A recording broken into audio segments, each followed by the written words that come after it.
Welcome in, everybody, to Fantasy Pros. This is the Fantasy Football Podcast. It is me, Joey P, Joe Pizzapia, and today is a very special day. I know I say that a lot, but it really is today. 30 favorite draft targets.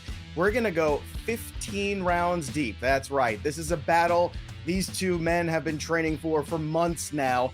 In this corner, we have Derek Brown, a.k.a. the King of Bros, Derek Downtown Brown. And in this corner, we have the Oracle weighing in at 165 pounds svelte. Matthew, they may take our lives, but they'll never take our freedmen.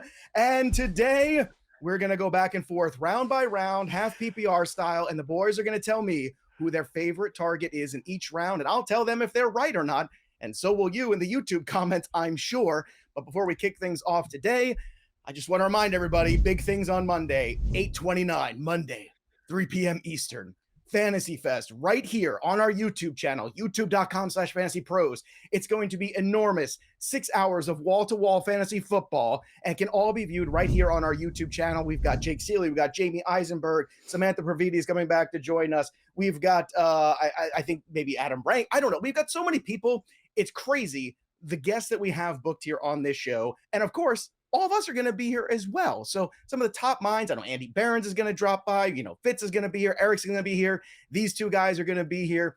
It's going to be great, and it's going to be for you. So make sure you tune in, make sure you subscribe, and make sure you click that little bell till it goes ding so you're notified exactly when it starts, because you might get busy with your real life, and never let your real life interfere with your fantasy. I mean, come on, let's get with it. So Monday, the 29th, right here, that's next Monday, Fantasy Fest, and you can check it out, fantasypros.com/fest. All the information is there. We start at 3 p.m. Eastern, so make sure you're with us. And if you miss any part of it, it's all going to be there. We're going to repurpose it as a podcast too, because we're here for you and we care. And because we care so much, if you subscribe to the YouTube channel, we're also giving away an amazing Devontae Adams autographed jersey thanks to our friends at Pristine Auction. So make sure you check that out too. Go to fantasypros.com/contest to enter. All you got to do is subscribe to the YouTube channel, which I know you are already, because you're going to hang out at the fest with us, and then enter to win over at fantasypros.com/contest. So, gentlemen, we are here. We've got one more week of preseason football. We're going to kick things off here. We're going to start, again, 15 rounds deep. Let's start with round one. I'm going to ask the boys who their favorite round one target is, and we're going to go head-to-head in a battle to the death, or at least till the dismay. I don't know what we're battling to, but hopefully we're battling for all of you to win your fantasy league. So, Derek Brown, since I introduced you first, let's start with you. Round one, who is your favorite target to go after this year? Been talking about my favorite target as the RB1 overall. If it's not CMC, if it's not Jonathan Taylor, it is Dalvin Cook, baby. We know the pass game usage is there. We know the offensive tempo is going to be upticked this year. I'm all in on Dalvin Cook. Give me him in the first round, and I'm good. Dalvin Cook, guy we've talked about quite a bit. Gives you a lot of all-purpose yards. You love that about him. Matthew Friedman, you're looking at round one. Who is the guy that you covet more than anybody else? Well, first of all, Joe, I want to thank you for the flattery of the 165 svelte. That will get you everywhere, my friend. We both know that. Notice carefully. I didn't even list Derek Brown's weight. I didn't want to even get into any. Please don't. So I didn't. I was going to give you a 180. But heavyweight versus a flyweight, we don't need that. Okay. I don't need that smoke. When these heavyweight matchups are booked, there's a lot that goes on behind the scenes.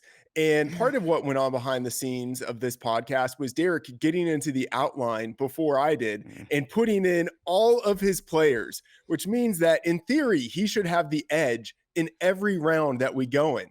But I don't think he has the edge in round one, because I'm going with Christian McCaffrey. Chalk, I'll take it. I don't care.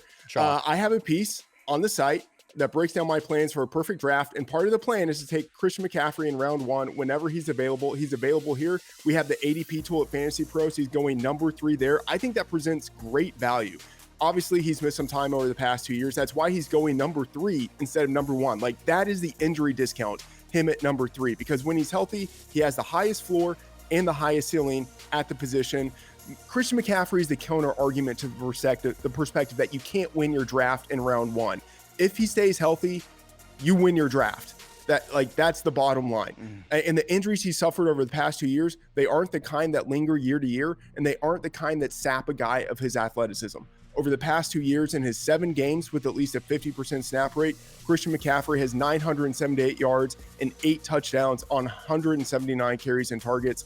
That's dominant. He's still Christian McCaffrey, still just 26. He should be the number 1 pick overall. If I can get him at number 3, if I can get him in this head-to-head matchup, I'm taking it. Yeah, that sounds great. And look, I just talked about how much I love fantasy, but I live in reality, and that guy doesn't play enough for top 3 pick overall. I'm giving round 1 to Derek Brown. Let's go. I knew it. All I knew right. it. I played to the crowd. You know why also? Because if you have to explain yourself so much longer, and use the word if as much as he did, that to me does not sound like a top 3 pick. Let's go to round 2 of this battle here. Matthew Friedman, let's go back to you.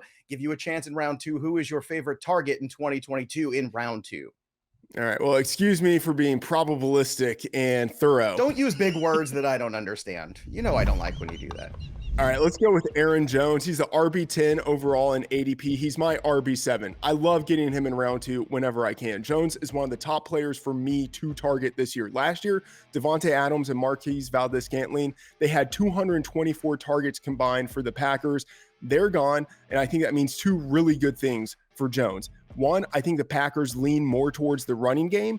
And then I also think they allocate some of those targets that used to go to wide receivers and they give them to their running backs. And Jones, as wild as this sounds, out of all of the pass catchers in Green Bay, he probably has the best combination of talent and connection with quarterback Aaron Rodgers. And like we've seen, based on his historical splits, that he gets a major boost in targets whenever some of those wide receivers are out. He went from 3.7 targets to 6.7 targets per game without Devontae Adams, and he's got a really high floor because in that strong offense, he's going to get touchdown opportunities, and we've seen him score 49 touchdowns since 2018. Very happy to get him in round 2 wherever I can. Strong case in round 2 for Aaron Jones. Derek Brown, what say you in round 2? I'm going to go with a running back that I have bumped up. He is in my top 5 running backs right now, and similar pass game prowess. But if we're talking about committee backfields here, people, I think the thorn in Aaron Jones' side is a lot bigger in Green Bay than what DeAndre Swift is going to have to deal with in Detroit.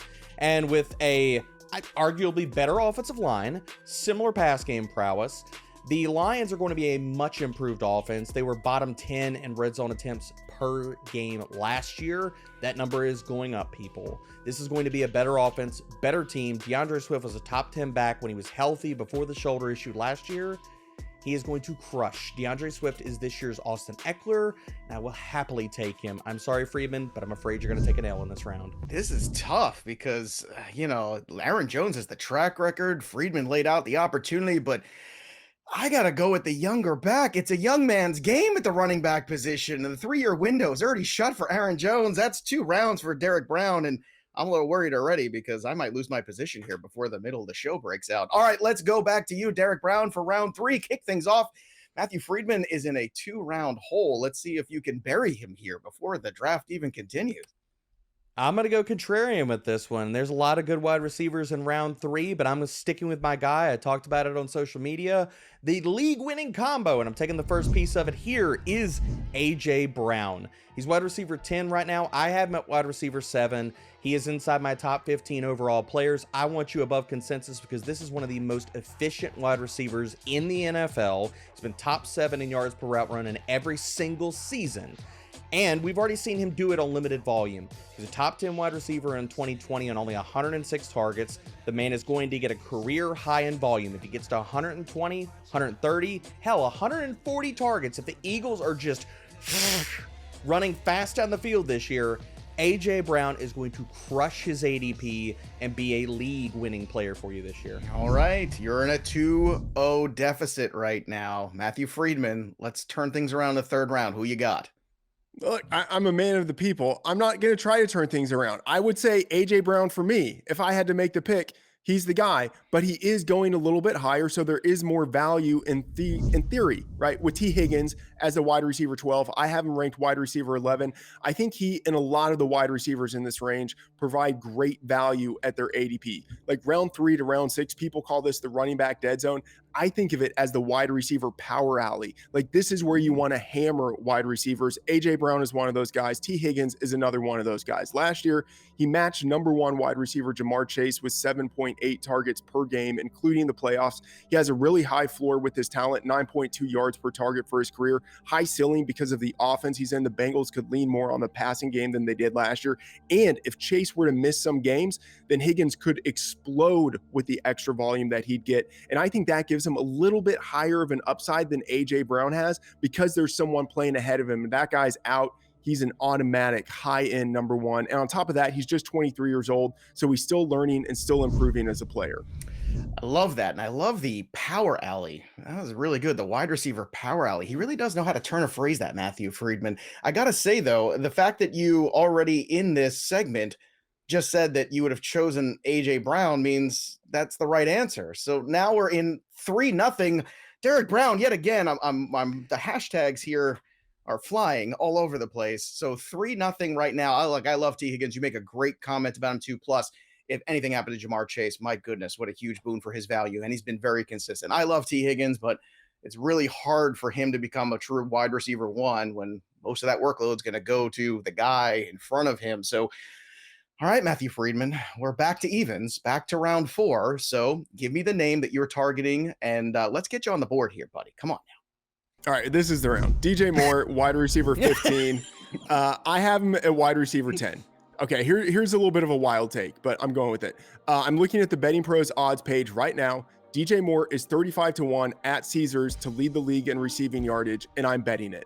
This is a wide receiver renaissance that we are in the NFL. It's never had a collection of talent like it has right now at this position. But out of all the great players, there's only one receiver with 1,200 yards from scrimmage in each of the past 3 seasons, and that is DJ Moore. This is a sad statement, but he has the best quarterback of his career in Baker Mayfield. It's sad to say, but it's true. And going from awful to slightly below average, that can make a very big difference. The Panthers could trail a lot, which could force them into a pass-heavy game script. There's not much target competition for Moore in Carolina. He had 163 targets last year. He could have even more this year, and he is still just 25 years old. So he is ascending. He's a first rounder, the first wide receiver selected in his class. Good speed and agility for a guy who's 210 pounds. He can play outside, play in the slot. I mean, he's had 3 1,200-yard seasons in a row. It's crazy to say that a guy like that has room for more upside, but I think he does. He has a 1,500-yard season in him, and this could be the year that we see it. Best quarterback of his career, perhaps. Good quarterback. We'll see. Derek Brown, round 4. Your thoughts on who to target? I got to go with my guy. I got to go with SoCal Slant Boy. It's Big Mike season, baby. It's Mike Williams. Wide receiver 18. We saw him in a short stretch before the injury last year come out of the gate just blazing. Now, you see Keenan Allen is slowing down. The efficiency metrics tell us this. His yards per route run have dipped over the last 3 to 4 seasons. Big Mike, top 20 in yards per route run last year. We saw him take over as the alpha early in the season. Keenan Allen's still going to be there, but I think the person who steps forward as the true alpha in the Los Angeles Chargers offense is Mike Williams this year, and he's going to crush. So, I understand my boss is down 0-3 right now, but I got to come in Butterbean style, and I'm going for the knockout swing. There is a Butterbean quality to the to the approach today. There's no doubt about it. Oh my goodness. Yeah, this is hard because you're talking about the guy who's got the safest floor that we know, and the guy that probably has the most tantalizing upside. And man, I want to win leagues. So Mike Williams has been my dude. I've been all over it. Shout out to my boy Tags, who loved Mike Williams last year too. I think he was right 100%. And I think last year the injury just set in. If we can get one safe, non-injured season of Mike Williams, he's a top 10, if not higher wide receiver. I just can't see DJ Moore getting there with Baker Mayfield. It's Baker Mayfield. It's 4-0. I don't even know. Erroneous. Erroneous. You need Don King to come in. Are we just calling it now? Are we just calling it? I don't know what's going on here, but this is becoming like Apollo Creed and Rocky in the first one. This is horrible. We're gonna have to get Fitz to come in here and cut you. Let me make a little rebuttal. Sure. Okay. All right. Mike Williams, he's had 5 years in the NFL, and not one of them has he had as many yards as DJ Moore has had in any of his past 3 seasons. Question: do you think DJ Moore is going to win more leagues this year, or Mike Williams? DJ Moore. Okay. All right. Okay. I mean, that's fair. I think DJ Moore is going to be solid, but can you find, 1,200 yards and 4 touchdowns somewhere later in the draft? You're assuming that he's going to have only 1,200 yards and 4 touchdowns. Well, he does it every 3 years in a row, so I'm assuming at least that's at least close. Maybe he'll have 3 this year. I don't know. That man went for the 4 touchdowns. All right, let's move on to the 5th round, and we'll close out this first segment. So far, it's been, like I said, it's been tough. We're gonna need Pat Fitzmaurice to come in here and play Mick from Rocky here and cut open the eye pretty soon. Like we gotta get the cold compress, the whole thing. All right. Friedman, who is it? It's round 5, so it's going back to Derek Brown. We're in the odds here. Derek Brown, round 5. Who's your target? Come on. This is an easy one. This is the layup. This is the Derrickson hashtag pick right here. It's got to be. It is Courtland Sutton alpha season. Let's go. Wide receiver 20, which people are insane. I have him inside my top 12 wide receivers.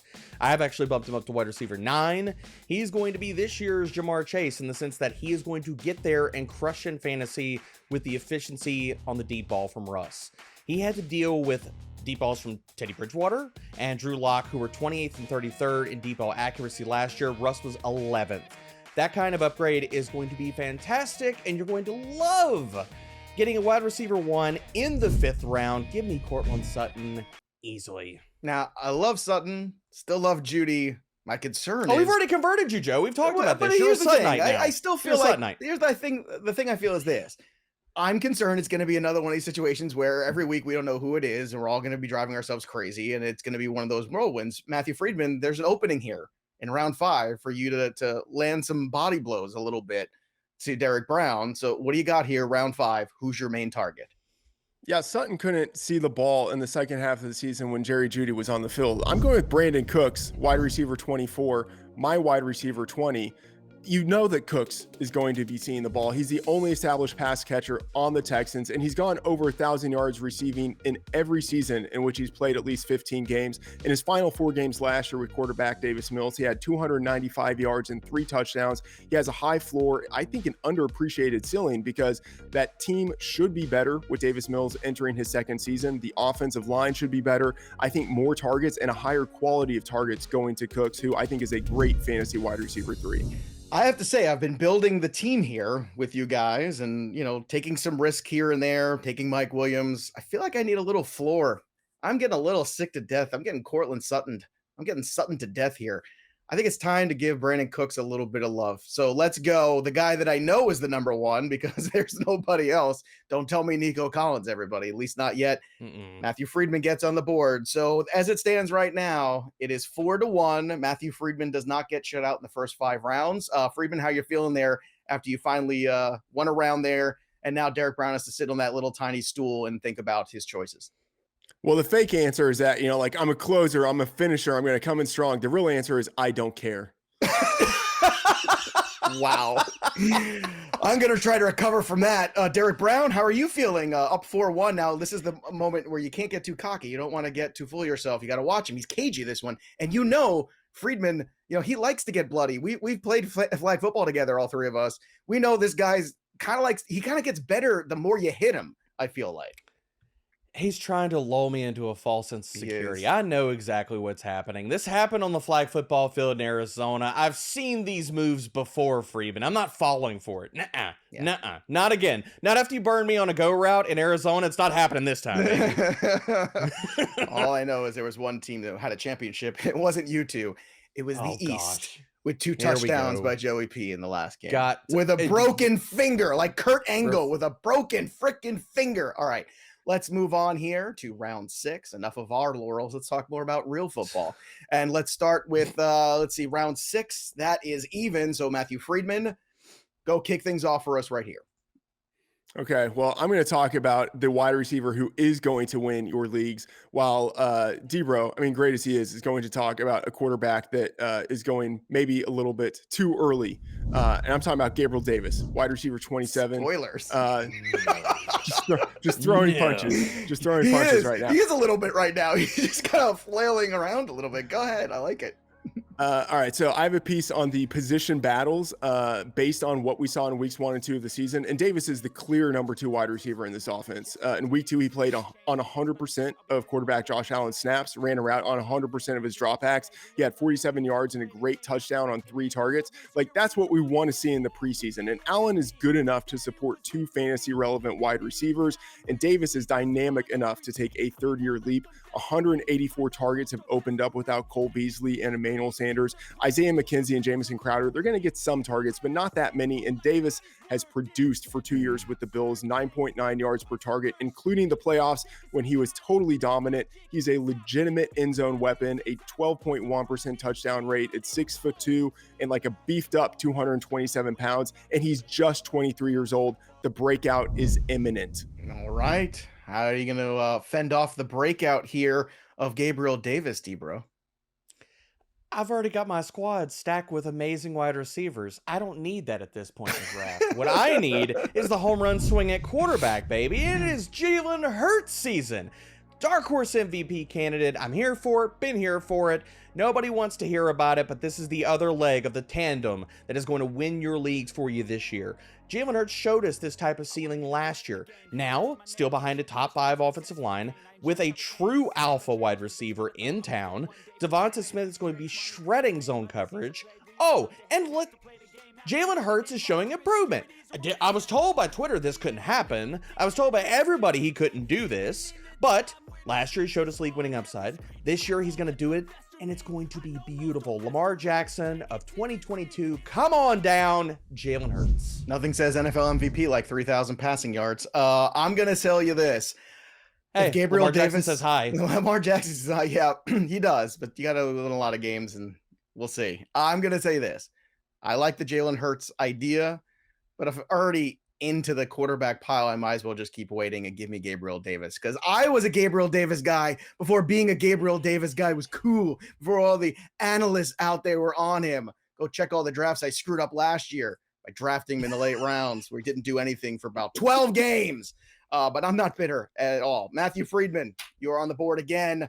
It is now 4-2. Let's move on to the next round here. Let's go to round 7. Derek Brown, the floor is yours. Give me the dude in round 7 that you want to target. Well, unlike the aging over-the-hill player that Friedman went with here, I'm going to go with the young pup. I'm going to go with the guy, the true X-wide receiver that's still being slept on. We've seen in this offense, wide receivers are going to get a massive target share. Marquise Hollywood Brown was a wide receiver 21 last season. Rashod Bateman is going to eclipse that, be a top 15, top 20 wide receiver this year, and you can get him at a discount. So enjoy the target share. I mean, who else is going to catch the ball here? It's not Devin Duvernay. It's not James Prochet. I'm sorry. These are not the fighters you want. Rashod Bateman is going to crush this season. So Friedman, take it away. Go geriatric for us. Oh, man, this is getting salty. Friedman, go ahead. Round 7. I mean, sure. DBro asked a rhetorical question: who's going to catch passes? I'm telling you, it's Mark Andrews and it's Isaiah Likely. This team has no interest in wide receivers, but a team that does have an interest in a guy who can play wide receiver and running back. That's the Falcons with Cordarrelle Patterson, the RB30 in ADP, my RB27. Yes, he's old, but he's not as old as your typical 31-year-old because he has relatively little wear on his body. Last year was just the first year with 100+ carries. He's a Deebo Samuel-esque wide back. He had, 1,166 yards, 11 touchdowns from scrimmage last year. I think he has a pretty good chance of replicating the usage of 153 carries and a nice 69 targets because there's really no one else on that team. Tyler Algier has not done anything in the preseason. He at best is the number 3 running back, and Patterson has gotten the starter treatment. Played the very first snap of week 1, then they put him in bubble wrap and put him on the sideline. Similar thing in week 2 of the preseason, played 1 snap on the first drive, then back on the sideline. They are indicating that Cordarrelle Patterson is going to be their lead back, and to get a lead back at RB30 who has that kind of 3-down skill set and upside, that's just tremendous value. Yeah, look, I understand where you're coming from, but I can't shake the last part of last year where Cordarrelle Patterson just fell off the map, and all that usage he wasn't used to at his age kind of crushed him a little bit. So your team's starting to look a little AARP for me. Let's go young. Let's go Derek Brown with Rashod Bateman. It is now 5-2 right now. Scorecard looking tough. Although I will say, as a judge here, just like in Atlantic City, I am open to bribes. I just want to put that out there to both of you guys as I'm judging this contest. Also, the other thing I'm open for always is a good time on draft day. And usually a good time on draft day means some Miller Lite. Let's go, baby. It's Miller time. Picking your fantasy team can be a crapshoot, but picking your beer doesn't have to be. Miller Lite has more taste than other light beers. It's got only 96 calories, and you can order it and get it sent right to your house at MillerLite.com/buy-beer-online. You need three things. You need good fantasy advice. We give you that. You need friends. Hopefully you have a few, and you need ice cold Miller Lite. That's what you need. So go to MillerLite.com/buy-beer-online today. Go get your Miller Lite, and you can get it for Sundays, for Monday Night Football, for Thursday Night Football, for draft day. Heck, just get it because, and every day should be Miller time. But of course, fantasy drafts are always better when you have a nice cold Miller Lite in your hand. At least, especially if you're drafting a lot of old guys like Friedman is, you're going to need that Miller Lite stocked in the fridge. Let's keep going here and let's continue on. We have just finished another round. Now we are going to move on to round 8. We are back into the evens, which means, Matthew Friedman, the floor is yours. All right, I'm going with Brandin Aiyuk. I don't even care looking at who Derek is taking in this round. It doesn't even matter. Brandin Aiyuk stands on his own. Because he hates this player that I'm going to talk about. All right, Aiyuk stands on his own. He's got a ton of upside for a few reasons. Deebo Samuel's had issues staying healthy going back to college, so if he misses time, Aiyuk could have a massively expanded role. He was a first rounder in 2020. He had a good season as a rookie, and then last year, after de facto being put into head coach Kyle Shanahan's doghouse for the first half of the season, in the second half, he was a fantasy wide receiver too, with 570 yards and 3 touchdowns in his final 8 games. And I think that there's a chance with quarterback Trey Lance, the 49ers offense has more of a downfield passing element. And I think that unlocks Aiyuk, who is probably more of the deep threat in this offense than Deebo. So multiple paths to upside for Aiyuk, and upside's really what I want with my wide receiver 5. That's the temptation for me with Aiyuk. So you are tempting me with the Joe hanging fruit, as Derek Brown likes to call it. Derek Brown, it's your up now. Who are you taking? Matthew Friedman, if there's only one player out there that he has more disdain for, maybe Allen Robinson. I don't know. It could be this guy. But I'm going with, we're going to go San Francisco again. San Francisco corollaries here. Mike McDaniel's leaving SoCal, going to South Beach, and he is going to run Chase Edmonds. He's going to use Chase Edmonds out of the backfield in the passing game, all these different parts. He is the clear lead back in this offense. Sonny Michel, clear distant RB3. Chase Edmonds has shown us abilities in the passing game. He led all running backs in slot targets and slot receiving yards in 2020. What do we think he's going to do in Miami now that he's the clear lead? If he gets the red zone work, which even Raheem Mostert has not gotten that, like with consecutive years. And I understand, yes, okay, health and stuff like that with Chase Edmonds.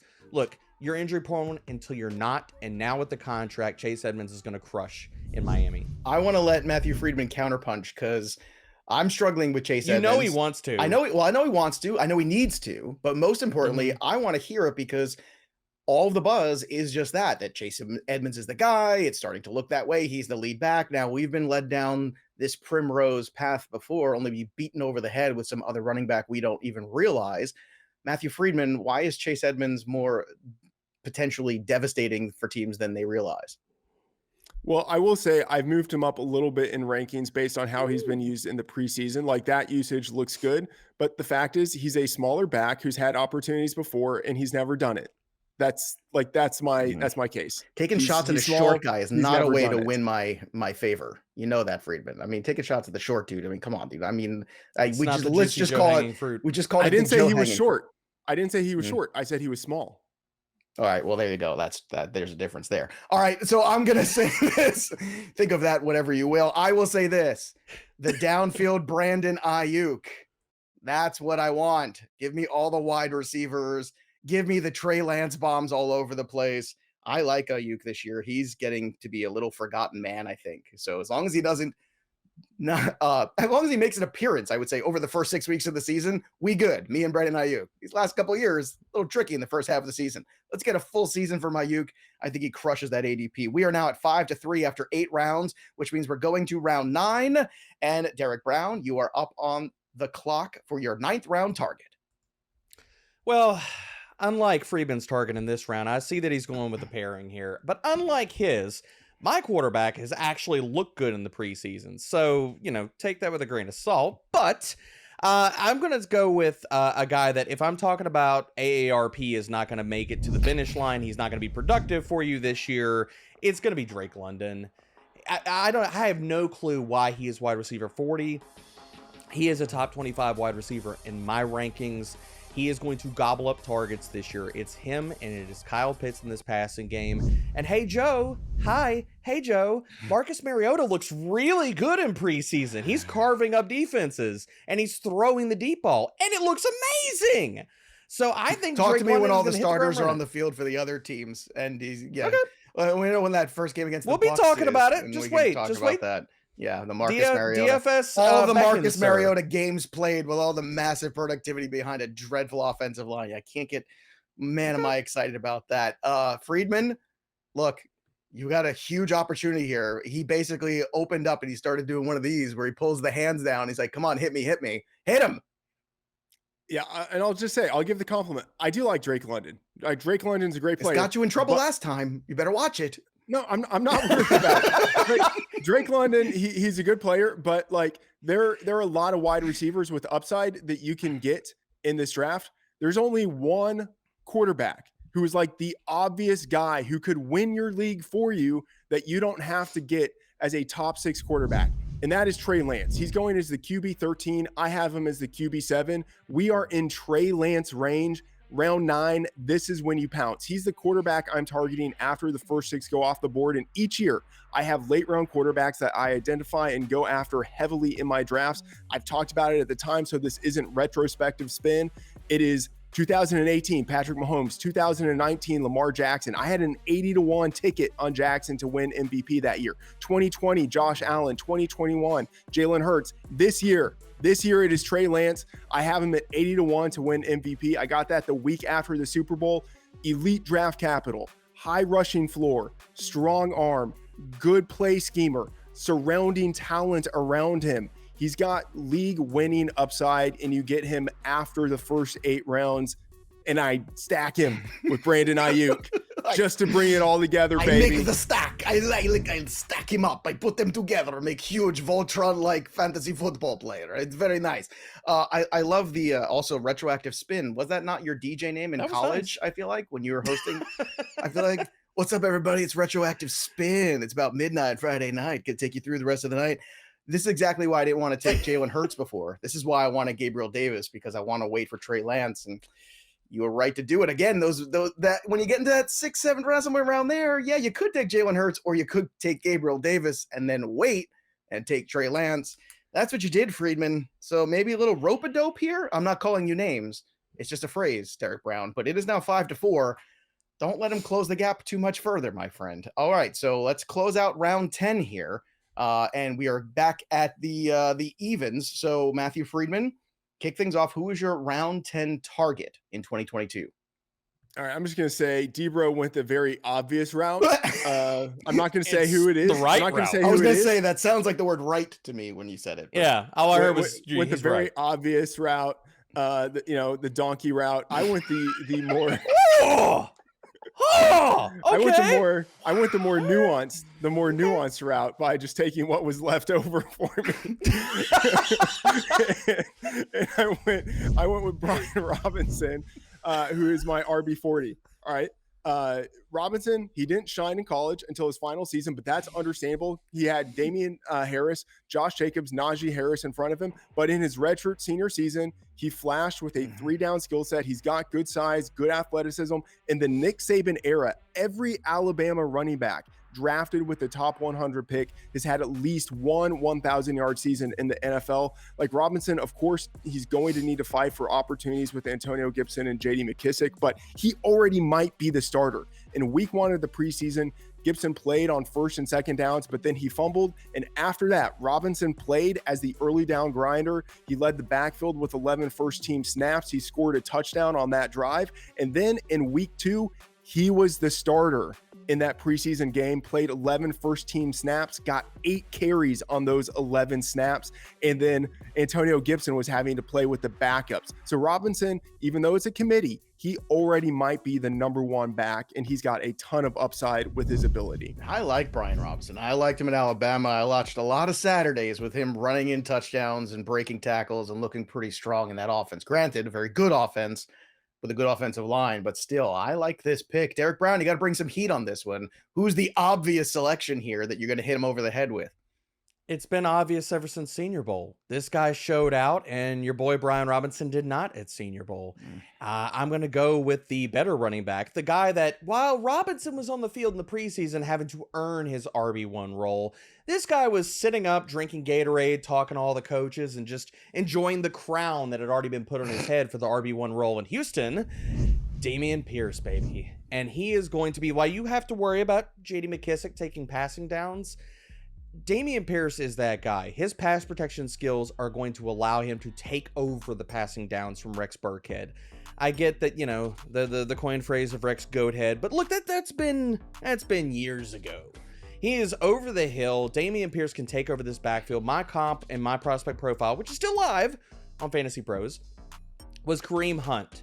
And you look at his 10-yard split, you look at his pass game usage, he was 15th in yards per route run last year, 23.7% out of the slot or out wide at Florida. The versatility in the scheme and skill set is there. He can pass block for days, and he's already the unquestioned RB1, so you don't have to worry about the worries with Brian Robinson.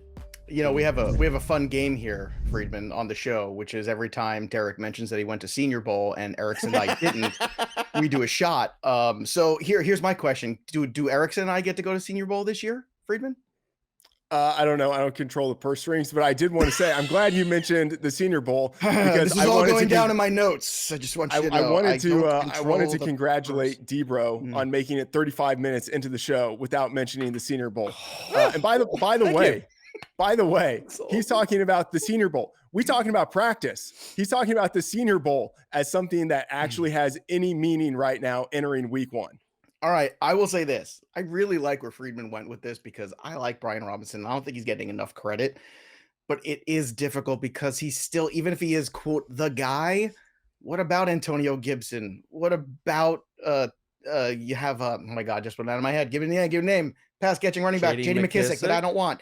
All these guys right around there, it's still muddy. Dameon Pierce is the guy, it feels like right now, and he looks good doing it. I got to go with Pierce. I'm sorry, Friedman. I really like where you were going. It just wasn't, it was like a half point. But if you had said, I will say this, I could have been bought off. I told you earlier, if you had said, oh, absolutely, we'll send you and Erickson to Senior Bowl so you can watch stuff, it probably would have given you the point for trying harder than Derek did. All right, we are going to now go to the last few rounds. And this is when a lot of people start to check out a little bit. A lot of people start to go, oh, I don't know how just kind of, maybe they had one or two too many Miller Lights. But you can't do that. These are very important rounds 11 through 15. So Derek Brown, as it stands right now, you are up 6-4, a lead, but still plenty of wiggle room here. So go ahead, round 11, start us off. Who is your target? This guy's fallen down the draft boards, and it's because of a signing. And I look, we've talked about the other player, and I'm just going to shotgun a Miller Lite and just still dive in with this guy this year. Russell Gage, wide receiver 48. This is one of the cheapest pieces of one of the best offenses in the NFL that you can get. Russell Gage showed us last year he could be a guy. He could carry a passing attack like he did in Atlanta. Top 20 in various yards per route run metrics against man coverage and overall. Look, we still believe, okay, Chris Godwin is going to be healthy, maybe 100% at some point this season.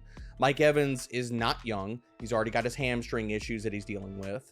Julio Jones, whether you believe in him or not, Russell Gage can be the number 3 option in this offense. And for a team that led the NFL in passing attempts last year, yeah, I want the cheap piece of that offense that can explode, that's already shown us efficiency at the NFL level. I don't know. You just talked about taking shots at a muddy situation, and you give me Russell Gage around 11. There's an opening here, Friedman.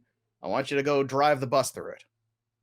Well, I mean, first of all, I just got to say, I like how he said Russell Gage carried the passing offense there. He was the last dude standing in that offense. So it's not as if he carried it. But well, he was standing when Cordarrelle Patterson wasn't. Yeah. Well, ouch. Sorry, Ouch. you did walk into that one. I said go for him, go for it. Instead, you lost track. You got to stay. No, I just gotta say, did this just turn into like wrestling where the ref is like getting in, like hitting the guy? Well, what is this? It might be. Let's get it on. You have my red shoes on right now. All right, come on, let's go. What do you got here? That's a New Japan reference for all your big wrestling nerds out there. There's like 2 people that got that reference, and they're like, "Yay!" and they're probably in their mom's basement right now. All right, go ahead. Friedman. All right, so DBro is putting this team together. He doesn't have a tight end on his roster. Like, this should be an automatic slam dunk. Ooh. And Cole Kmet here, tight end 14 by ADP. I have him at tight end 12.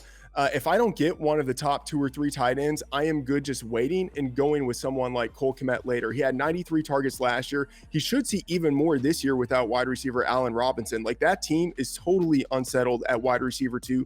So Kmet really could be the overall number 2 receiver for the Bears. And he is a prime candidate for positive touchdown regression. Had 612 yards last year, 0 touchdowns. I mean, he could end up with like 4, 5, 7 touchdowns this year. He's entering his 3rd season, just 23 years old, so he is primed for the breakout. All right. I got to tell you, I loved Cole Kmet at Notre Dame. I thought he was a matchup disaster. I think it's unfortunate that the Bears last 2 years just kind of let him float around and didn't give him enough to do. You saw the snaps go way up the last couple of years. You saw everything except the red zone targets because, frankly, the Bears didn't get near the red zone very much last year. Hopefully that changed a little bit this year. You're right. No tight end. Shame on you, Derek Brown. Shame. That goes to Friedman there. It is now 6-5.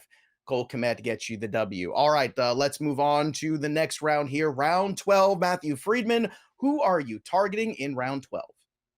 All right. Well, if I'm sneaking ahead to see who Derek is going to talk about, he's going to talk about a rookie wide receiver who is barely getting snaps with the first team in preseason games. I'm going to talk about a rookie who is dominating in preseason games, and that is George Pickens, wide receiver 51 by ADP, a strong prospect. It's not unthinkable that Pickens is actually the best receiver in this class. He was selected number 52 overall, would have been higher if not for injury in college and off the field concerns. He broke out in college as an 18-year-old true freshman. He declared for the draft early at the combine, less than 12 months after tearing his ACL. He ran a 4.47 second 40-yard dash. It's 6'3", 195 pounds. He's 21 years old for the entirety of his rookie campaign, was a 4.5-star recruit. So all of that is great. And then he's generated positive buzz from beat reporters in training camp. And in the preseason, he has been locked in with the first team offense. He's actually been playing ahead of Chase Claypool. And he's looked pretty good, had a really nice touchdown in the first week of the preseason, 7 targets overall. He is a great depth receiver for later in the draft in case he breaks out as a rookie. George Pickens, one of my favorite guys too. And it's one thing the Steelers love. It's troubled yet talented wide receivers. They've got a long history of that. All right, round 12, Derek Brown. It's getting close here. It's getting tight. What are you going to do about it? Friedman's just going to be staring at the TV in disbelief the entire season, just like George Pickens when he got drafted. Whenever my guy blows up this year, and I understand, yes, he's got to climb the depth chart, but come on. Do we want the 3rd or 4th option on a Kenny Pickett or Mitch Trubisky-led offense? Give me the option that's tied to Patrick Mahomes. Skyy Moore, wide receiver 53. I get that he hasn't been running with the first team offense. Okay, that's fine. Is there something to be said for putting one of your best players in bubble wrap in the preseason? Because Skyy Moore is that guy. You look at all different opportunity and efficiency metrics in college, yards per route run. Hell, he led the nation in missed tackles forced amongst wide receivers. Matthew Harmon's amazing work. Zone, man, press. He can crush them all. So if I'm taking upside shots, give me the option that's tied to Patrick Mahomes at the later parts of my draft, not the one that is tied to Mitch Trubisky or Kenny Pickett.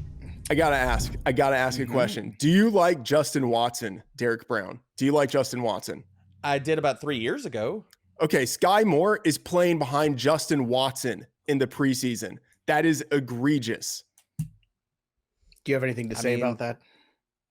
Good players in bubble wrap. You want to win games in the regular What do you think season. about the good players in bubble wrap? And what do you also make of Matthew Friedman potentially overrating some of the preseason performances we see and putting too much stock when they're good? Because a lot of guys aren't playing on the other side. I mean, sometimes Yeah, we see these preseason studs and then people they fly up in ADP and all of a sudden we get to the season and they go crickets all of a sudden on us. Yeah, it's Romeo not so Dobbs. much about the performances that they have, it's about the usage that they have. Like, are they running snaps with the first team? Like, that is important. And the fact that you see Marquez Valdez-Scantling out there with the first team in week 1, you saw Juju Smith-Schuster out there with the first team. Like, they were putting the starters out there, and Skyy Moore wasn't even close to sniffing first team routes. Like, that is troubling. Who's the quarterback that plays more games for the Steelers this year? Pickett or Trubisky? Friedman? I think Trubisky. I'm sorry, sir. You are so close. If you said Kenny Pickett, that was the right answer. That would have given you the point. But unfortunately, that is 7. That is another one there. I gotta go with the Patrick Mahomes offense and hope that over time, Skyy Moore carves a rollout. Amon-Ra St. Brown didn't do a whole lot, but my goodness, at the end of the year, he won a lot of people fantasy leagues. I'm going with the good ecosystem. I'm going with the good quarterback. I'm going with the tape. I'm going with all those things and the opportunity. Plus, Juju's had some injuries the last couple of years. MVS has frying pan hands, as Derek Brown likes to say. And I love George Pickens. I do. But if you had told me Kenny Pickett was the guy throwing the football here more, I think I would have felt a little bit better about that. I think Pickett's better quarterback than Trubisky right now. We'll see. I know that's an unpopular opinion. I'm not cool if I say that. I wasn't cool last year when I said Mac Jones was going to be the week 1 starter either, but what are you going to do? Let's go another round here. Round 13. Back to you, Derek Brown. I'm going to go with the young buck here. Again, we're buying into really good offenses here, and the breakout could be real this year. Cliff Kingsbury has not shut up about him all offseason. Every time somebody's put a mic in front of his face, he's been talking like I am about Rondale Moore. Wide receiver 57. Rondale Moore, look, we've seen the talent in small spurts. When Arizona's offense was humming at the beginning of last year, Rondale Moore was a big part of that. Now, walking into his second season, the slot role is open with Christian Kirk getting the bag from Jacksonville. I really think that we could see the ascension of Rondale Moore in this offense. So while I like the wide receiver, and I talked about him before, that Freeman picked out here, I'm going to go with the young ascending player. All right, young ascending Rondale Moore, wide receiver 57 in the ADP. Matthew Friedman, this is your chance to catch up again. Round 13, who you got? I mean, Rondale Moore is getting the ball thrown to him like a yard past the line of scrimmage. Well, I'm talking about Julio Jones, wide receiver 56, my wide receiver 42, who's going to be targeted down the field and basically playing like a beefed up Gronk kind of role within the Tampa Bay Buccaneers offense. Now, I'll just say, like, obviously, caveat, yes, Julio Jones, he's old, he misses some time. But what people don't realize, a lot of people don't realize, is that over the past 2 years, when he was healthy, when he was on the field, he had an elite 10.4 yards per target, right? That's up there with Justin Jefferson, Jamar Chase, Deebo Samuel. When he is healthy, he is dominating. In his 13 games since 2020, with a snap rate of at least 50%, Jones has over 1,000 yards receiving on 101 targets. Right? He's basically the new Antonio Brown function within this offense in terms of the way in which they're going to incorporate him. Mike Evans, Godwin is there. He's going to be the number 3. He will have the softest coverage. We're talking about like baby bottom soft coverage, the softest coverage he has ever had in his career, at the same time that he is with the best quarterback he has ever had. The stars are all aligned. Only one thing needs to happen for Julio Jones to crush his ADP. Only one thing. He needs to stay healthy. He's still Julio. He's just a little more fragile. If he stays healthy, he absolutely crushes, versus like Rondale Moore, a lot of things have to go right for him to hit. Well, Florida is where a lot of people go to retire. I will say that. I'll also say there's 2 things I hate: green beans and hypocrites. And I can't be a hypocrite. If I like Skyy Moore because he's got the better quarterback situation, then I have to like Julio Jones for the same reason and the upside. So give me Friedman on this one. It is now, let's see, 7-6 after 13 rounds. We've got 2 left here. So Derek Brown, you can close it out, but this is Friedman's first opportunity. So Friedman, you get to shoot your shot first here. Round 14, who is your target? All right. Well, Derek is going to talk about a guy who is playing behind Noah Brown. Is that guy even a real NFL player? I'm going to talk about Jahan Dotson. Jahan Dotson, wide receiver 63 by ADP, my wide receiver 51. In week 1 of the preseason, Dotson played 100% of quarterback Carson Wentz snaps and ran a route on 100% of his dropbacks. In week 2, he tied Terry McLaurin with the position high 18 first-team snaps and 10 first-team routes. Like, he is the locked-in number 2 receiver. You know, immediately week 1, he is going to be on the field and on the field for the entirety of the season. He's got first-round draft capital, and he's got college production, 2,100 yards, 21 touchdowns in 21 games in his 2 final seasons in college. He's got the production and the draft capital to be a fantasy relevant receiver. And I like taking shots on young guys late in drafts because of the upside of the unknown. Derek is going to talk about a young guy, but that guy's not going to see the field, and he doesn't have the draft capital that my guy does.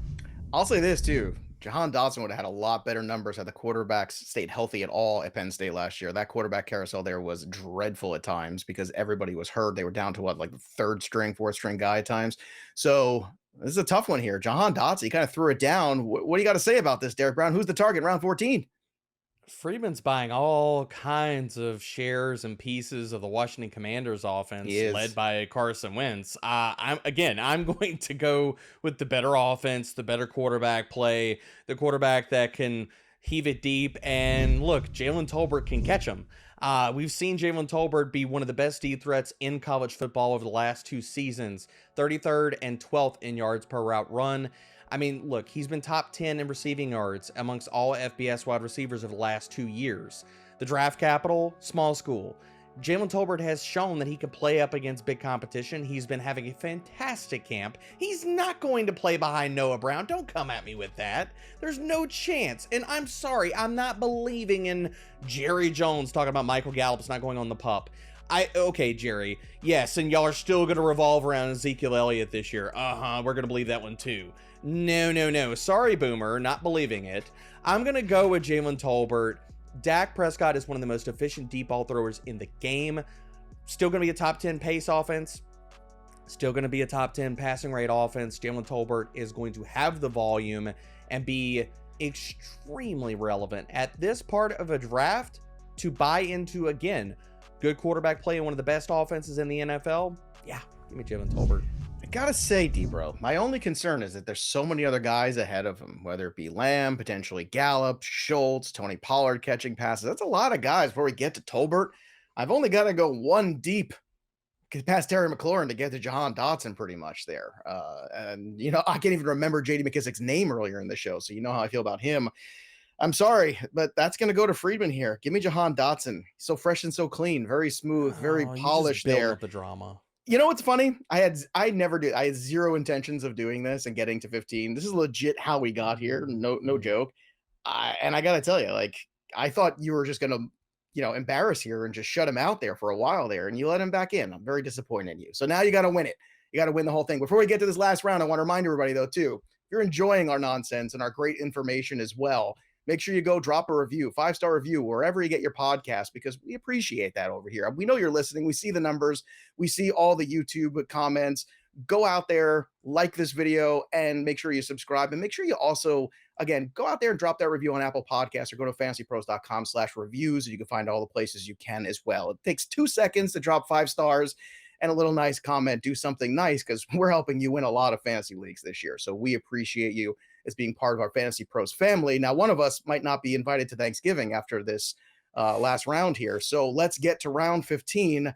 Gentlemen, we've built the drama. We've built it all. Derek Brown, we're back to the odds. So tell me, who is your last target in the final round? I'm going for the knockout punch here. I'm going for the swing. I'm going for the late season hammer. I've talked about him before. And look, I understand he's not going to be available the first 5-6 weeks of the season. Doesn't matter. That's not when you need this player. That's not when you want this player. As the last pick of a lot of your drafts, he is going to crush down the back nine for you, and that's Jameson Williams. Detroit's offense, talking about being ascending. Jameson Williams is that dude. One of the best deep threats in college last year. And yes, I know he's tied to Jared Goff. We saw a Lions wide receiver bring home the bacon for championships last year. Jameson Williams could make that 2.0 this year. Yes, He is being absolutely slept on in drafts. People are so worried about how much time he's going to miss. All of that is baked into his ADP. And Friedman talk about the fact that I'm not taking a tight end in this draft. Yeah, that's fine. I'm going to stream the position. As opposed to Friedman, who's not only taking one, he's doubling down and taking 2 tight ends. Ooh, no, shots I'm not fired. going that route. I want league winning upside. Give me the hammer. Jameson All right. Williams. All right, here we go. Jameson Williams. Do you have any, before you get into this, do you have anything to say about Jameson Williams and the fact that he's going to probably miss at least a chunk of the season here, Friedman? What do you think about this last pick of Browns? Yeah, Jameson Williams is a great pick next year. This year, he might not even play, to be honest. If that team is bad, they might just put him on the bench, especially if there are complications in the rehab. And like, you draft him, you're going to drop him. Like, that's how things work. If he's not seeing the field, people will drop him because they need to pick up someone else who can actually contribute points to them right away. So I think there's a risk of missing out on someone. And for me, that someone is David Njoku, tight end 16, my tight end 10. And if you don't get Cole Kmet, right, that's why I put this in here. So it's like, let's say someone just snakes right in front of you and gets Cole Kmet. David Njoku, I think, is the next guy that you can get, and you can wait on him a little bit. This offseason, the Browns traded away Austin Hooper, so the path has been cleared to massive playing time for Njoku. And that's always been the question with him. Is he going to get the playing time he needs to put up stats? And yeah, I think the answer is unequivocally yes. In week 1 of the preseason, Njoku played 100% of the first team snaps, and then the team rested him in week 2. That's what you want to see. He's the locked-in starter. He looks very much like a full-time player because we know he's dynamic as a receiver, and he has steadily improved as a blocker over the past 5 years. So he is going to be on the field almost every down. And outside of Amari Cooper, there is no one on the Browns who is established enough to prevent Njoku from getting the first crack to be the overall number 2 receiver on the team. They run a ton of 2 tight end sets, which gives Njoku a great chance to be on the field every down. Last year, 9.0 yards per target. And in week 13, all right, when it matters, week 13, he's going to get Deshaun Watson, who will be the best quarterback he's ever had in his career. So everything that Njoku gives you up to that point in the season, it could be amplified even more when it comes time for the fantasy playoffs. It's funny because both these guys might be irrelevant until week 10, 11. You know, both these guys that you pick in many ways. I mean, Jacoby Brissett's playing quarterback here. If you had Deshaun Watson in week 6, 7, okay, then maybe you have me to Njoku. And I know Njoku is one of your guys too, Derek Brown. So this one probably just got personal at the end, I feel like, a little bit for you. I think Jameson Williams is the best talent in that class at wide receiver at the end of the day. And I know Friedman's shaking his head, but man, I just want to see that dude on the field. So if I'm going to take my last pick, I'm going to have some fun with the guy that I think can come in and just absolutely ball out. Njoku's been in the league a couple years. This offense with Jacoby Brissett, I mean, like I said, if you were telling me Watson was going to be back already in that first suspension, okay, I think you might have won it. But who could have anticipated? Who could have anticipated that at the end of all of this, Joe would pick DBro to win? I mean, I could have told you, Friedman. We could have just called this a wrap at the beginning. But you know, you wanted the pain. It was close. I mean, here's the thing. I mean, you had some open spots there. Maybe you could get to the show sheet a little sooner. You could have picked AJ Brown. That might have changed things for you. But you know, it hurts me to pick DBro over you. At the end of the day, it does. I mean, although he is bald, and I do like to support my bald brothers. So there you have it. Those are the draft targets when you go through 15 rounds. Before we get out of here, we always like to do something for our Fantasy Bros family. We like to check in on the listener mailbag. This is straight from our AMA channels over on Discord. If you haven't already, join for free at fantasypros.com/chat. It's free to join, but like everything else at FP, if you go to fantasypros.com/offers, you can upgrade for 6 free months of Fantasy Pros tools for your draft and for your league. And you also get, by the way, access to us on Discord. Yesterday, we did a big rankings show, a little rankings throwdown with Erickson, DBro, and myself. It was a hoot. It was great, super educational. I don't know if Friedman was listening. That would have helped him in the show today. But let's get to D. Malara89. He wants to know, with the Tyron Smith injury, how substantial is the impact to Tony Pollard, CeeDee Lamb, Schultz, and Dak? Friedman, a lot of times fantasy football people, they kind of ignore the offensive line. This is a huge injury. What's the impact to this Dallas offense as a whole and individually on some of these guys? Yeah, I think it's really going to impact Jalen Tolbert also. You didn't mention him. Well, you're not bitter at all about losing by No, one. it hurts the okay. entire offense. I moved Dak down one spot. Honestly, maybe should move him down a little bit more. It's hard to move Zeke down any more than I already have him. But in terms of like betting pros, I'm moving the Cowboys down the power ratings based on this news. Like it is significant. Yeah, to me, it was Zeke that really popped to me because the older you get, the harder it is to find those lanes on your own. So Derek Brown, is it Zeke or is it the collective of the Cowboys with this injury? How do you approach this? I mean, it's big news. I think that we could see more running out of Dak just based off necessity. We could see more design runs. Kellen Moore, I mean, look, smart offensive coordinator, could use more motion. And honestly, we could see more quick passing. So I think it's a bump down for Zeke because, well, it's Zeke. And I think we could see a bump up for Dalton Schultz and Tony Pollard as far as short area targets and just trying to get the ball in their hands and get it out of Dak Prescott's hands. So I think I bumped Dak Prescott down like one spot, but the other players, I either left them stagnant. I think I might have bumped Tony Pollard up one spot based off the news. All right, there you have it, everybody. Again, you can join for free our Discord at fantasypros.com/chat. Everybody it's really growing over the last year. It's crazy how many folks are in there. I want to thank the guys for all of their work today. We had a lot of fun, a lot of good information. And look, next year you get the rematch. I'm sure Don King's going to want to sign this up because there's money in this one. This one was close at the end of the day. So I'm sure next year we'll have to do this all again. Maybe we'll revisit and see who's right. You tell me who's right in the YouTube comments. Go let us know.